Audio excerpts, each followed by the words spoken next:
రతన్ టాటా ఎప్పుడో యునైటెడ్ స్టేట్స్లో లాస్ ఏంజలస్లో ఒక అమ్మాయిని ప్రేమించాడట. ప్రేమించిన తర్వాత ఇండియా రమ్మన్నాడట. వాళ్ళ పేరెంట్స్ ఒప్పుకోలేదట.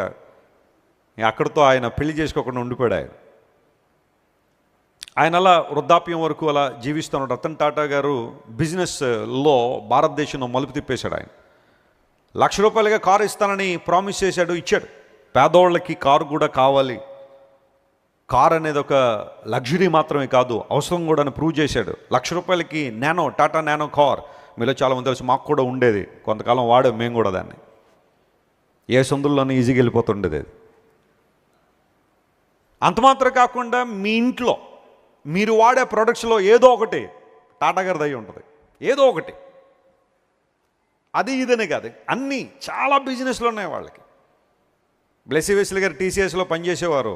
ఆమె కూడా మరి ఆ కంపెనీలో, టాటా గారి కంపెనీలోనే ఆమె కూడా పనిచేసింది. ఎవరికొకరికి ఎక్కడో చోట టాటా గారు వారి యొక్క ప్రొడక్ట్స్ అన్నీ ఏదో ఒక పరిస్థితిలో మనం వాడుతూనే ఉంటాం. ఆఖరికి వాటర్ బాటిల్స్ కూడా ఉన్నాయి, టాటా వాటర్ ఉన్నాయి, టీ పౌడర్ ఉంది, ఇంక నేను అన్నీ చెప్పాలని అనుకోవట్లేదు. పెద్ద పెద్ద బిజినెస్ల దగ్గర నుండి. ఇండియాలో స్టార్బక్స్ ఉంటుంది. స్టార్బక్స్ అనేది కాఫీ స్టోర్. మీరు ఎవరైనా స్టార్బక్స్లో కాఫీ తాగాలనుకుంటే పెద్ద ఖర్చు ఉండదు, 500 ఉంటుంది కాఫీ. మళ్ళీ దానికి జిఎస్టీ ట్యాక్స్లు అన్నీ కలిపేంత బిల్లు ఇస్తాడు దానికి. స్టార్బక్స్ కాఫీ టాటా ప్రోడక్టే, టాటా వాళ్ళే దాన్ని హ్యాండిల్ చేస్తారు. ఇండియాలో ఆ స్టార్బక్స్ని టాటా వాళ్ళే హ్యాండిల్ చేస్తారు. అలా వాళ్ళు స్టార్ట్ చేసిన కంపెనీలు కొన్ని, వాళ్ళు మేనేజ్ చేసే కంపెనీలు ఇంకా చాలా ఉన్నాయి. Business tycoon Ratan Tata. ఆయనతో స్నేహం చేయాలని, ఆయనతో దగ్గరగా ఉండాలని చాలామంది ఆశించారు, అంత గొప్ప వ్యక్తితో.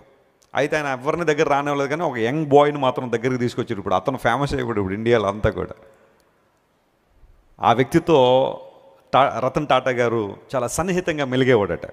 ఆయనకు ఈయనకి ఏజ్లో చాలా గ్యాప్ ఉంది. ఈయనకేమో 86, ఆ కుర్రోడికి ఎంత ఉండదు ఏజ్, ఇంకా లేట్ 20s కూడా లేడు అతను. కానీ వాళ్ళిద్దరూ దే ఆర్ గుడ్ ఫ్రెండ్స్, చాలా మంచి స్నేహితులు.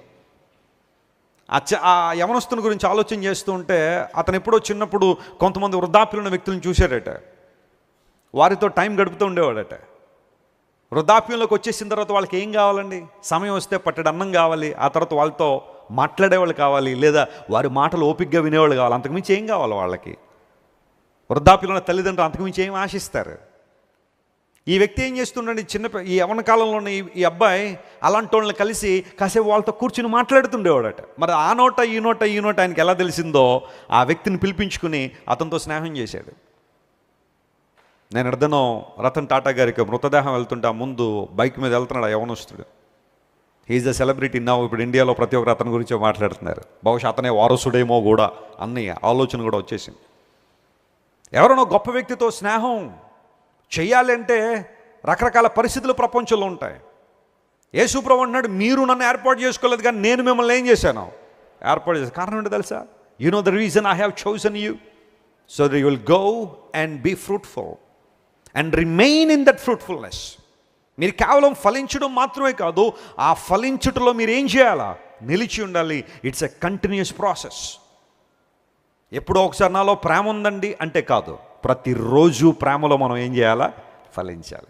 ఎప్పుడో ఒకసారి ఆనందం సంతోషం ఉందండి అంటే కాదు, ప్రతిరోజు దేవుళ్ళు ఆనందించాలి. దీర్ఘశాంతము, దయాళుత్వము, మంచితనము, సాత్వికము, విశ్వాసము, ఇవన్నీ కూడా ఆత్మఫలములో భాగాలైతే వాటిల్లో మనం అనుదినము ఫలించువారుగా ఉండాలని దేవుడు ఆశిస్తున్నాడు. ఒకళ్ళు అప్పుడప్పుడో ఫలించే అనుభూతిలో ఉంటే ఈరోజు నిర్ణయం తీసుకో. పర్పెచువల్ ఫ్రూట్ఫుల్నెస్ అనగా నిరంతరాయం దేవుని కోసం ఏం చేయాలా? ఫలించాలా. ఎంతమంది నిన్ను వెనుకలాగాలని ప్రయత్నం చేసినా, ఎంతమంది ద్వేషంతో నీ హృదయాన్ని నింపాలని ప్రయత్నం చేసినా, ఎంతమంది లోక అనుభవాలతో నింపాలని ప్రయత్నం చేసినా, develop a mind, a heart that flows with God's love. దేవుని ప్రేమతో నీ హృదయం ఏం చేయబడాలా? నింపబడుతూ ఉండాలి.